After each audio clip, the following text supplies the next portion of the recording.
Hey peeps, this is Jonathan Goodman, licensed mental health counselor and registered yoga teacher, and here to embody that second one and also be your whispering rock for today. I am making the first video that will comprise the yoga playlist on my YouTube page. And because there are some people who I know who are interested in practicing yoga who've never done it before and have no experience with it, I wanted to make a video on basics. I also wanted to make a video maybe for people who have done a ton of yoga, but just don't know what I mean when I talk about how I want to do yoga as a mental health counselor. So I'm going to approach this from two perspectives. The first is, why am I doing yoga as a mental health counselor? Why did I get a yoga teaching certificate? Because I had a fair amount of people on my caseload who were asking me a question that's a valid question, but one I kind of found laughable. Nothing against the people who asked it, just the idea, or the question rather, was, why are you getting trained as a yoga teacher? Are you going to stop being a counselor and be a yoga teacher full time? The answer is, hell no. Truthfully, I got a yoga teaching certificate because back in the day, SAMHSA, an organization that categorized what they called evidence-based treatments and told people what evidence-based treatments were, categorized yoga as an evidence-based treatment to treat trauma and post-traumatic stress disorder. Why is that?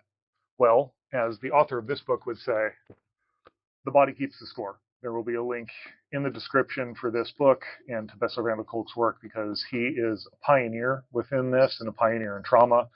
You cannot swing a stick within the trauma space without running into Bessel and Kolk. He is one of the preeminent experts on trauma, and he wrote that book, which is something you run up against all the time when you're doing research. And one of the things is that our body keeps some of the trauma that we've been through. Some of the trauma that we experience gets trapped or solidified within our body rather than our brain. So when we can bring the body to relaxation, that is actually way more effective than trying to change our brain or the way that we think about the trauma. So that's why.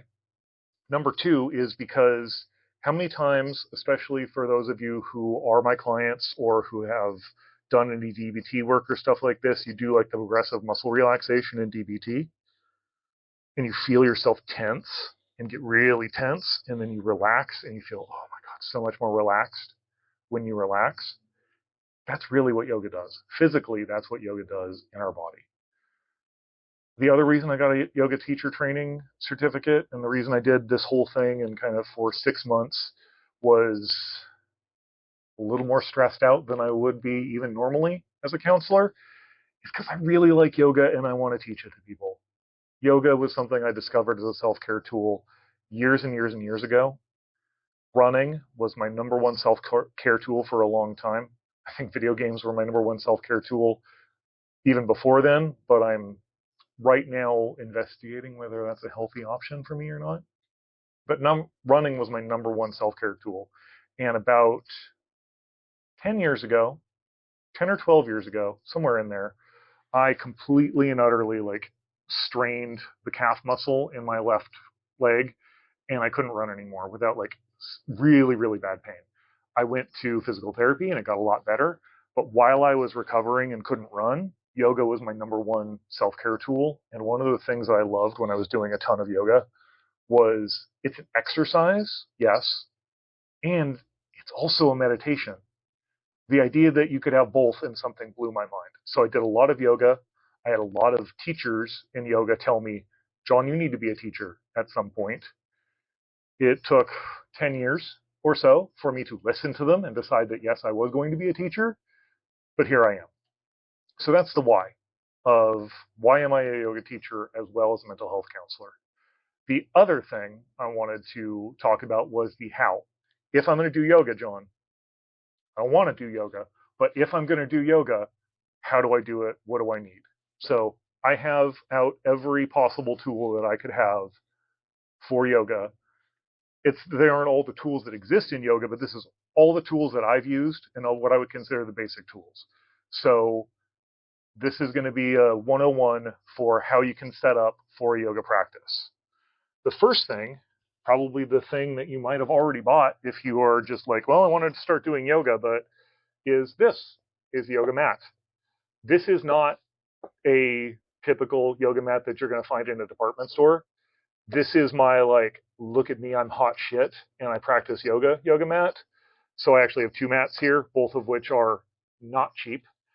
One, I have a 100% rubber mat. That's most of my cushioning. And two, I have what's called a yoga towel that I put over that helps absorb sweat and it helps for traction as long as you're not wearing socks. I will address that a little bit near the end.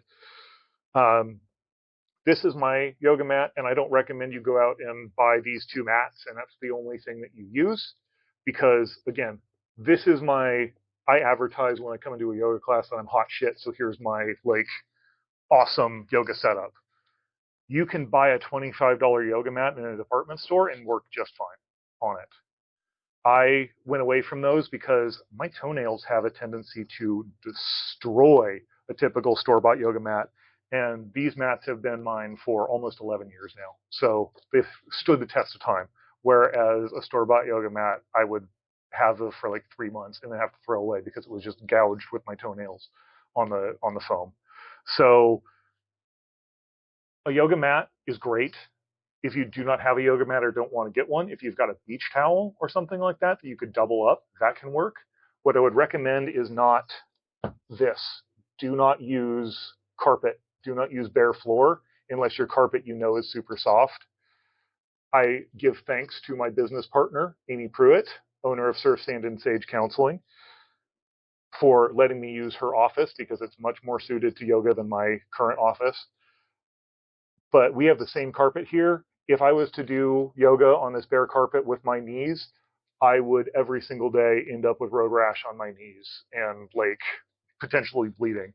So don't do it on carpet unless you know that the carpet is like gonna be good for you on that. I would say at least use a beach towel. The other thing is for cushioning. This rubber mat and the towel setup is perfect for me. I can use either one if I only have access to one for my yoga mat, although less cushioning when I'm just using the towel. So this is okay cushioning for me, but for those of you who might have sensitive knees, doing this even on like this rubber mat and a towel can sometimes be a little, irritating on the knees. So instead of doing that, you can fold it, and this goes double for if you're just like using a beach towel or something like that. You can fold it so that you have more cushion. You can use a bolster. I'll get more into what that is, but you can use a cushion underneath your knees. You can use some foam, whatever is right for you. So that's what do I do for basics? Next, my yoga blocks, personalized by my cats, which I so love them for. I will never ever lose these because even though I put my name on them, my cats made sure that I always know which ones are mine because they decided to tear the ever-loving crap out of them when I got them. So these yoga blocks are ones that I've used for almost 11 years. I probably had these for like 9. These are great for bringing the floor up to you. So let's say, like, typically in a forward fold, I can reach all the way down to the ground. Backs of my legs are tight today, so this is a perfect example. So if I'm reaching all the way to the ground and the backs of my legs are going, what are you doing, you fool? I can use blocks to bring the ground up to me, still be in a forward fold position, but be more comfortable and not be straining the backs of my legs. So these are great for that. These are, depending on what you want to get, they come in a bunch of different styles. These are just foam blocks, and like I said, these are like my beloved blocks. I take them everywhere. They're foam, so they have a little bit of like give to them. But you can also get blocks that are wood. You can get blocks that are cork that have less like give to them, but give it a little bit more stability. Those are going to be more expensive than these, but these are going to range from like, you can get them really cheap, maybe like $12 to up to like $30, probably even more for some wood or cork ones. The other option you have is books.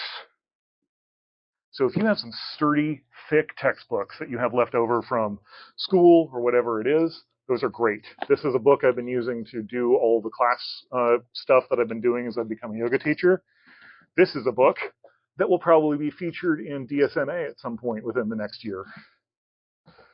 But they are both perfect examples of if you need some forward fold support and you don't want to go out and buy these blocks, you can have these books, and they're just perfectly sturdy as well.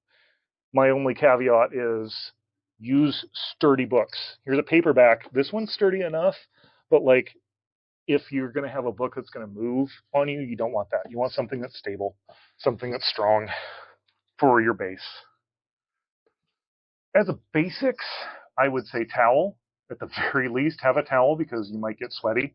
I don't plan to do a lot of like big flows to get us super warm and tired, but at the same time, you never know how much you're going to sweat. So a towel, big towel, small towel, whatever, very useful, especially if you don't have a yoga mat towel because you like to come into a yoga class and say, I'm hot shit, look at my awesome yoga mat.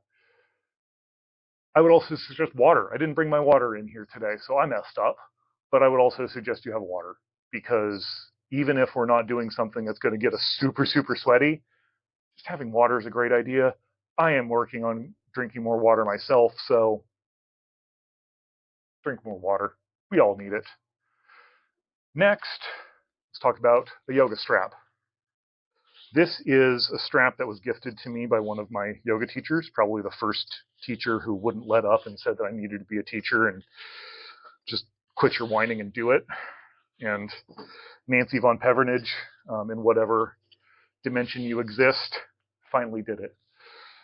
But this is a really long yoga strap. This is 10 feet long.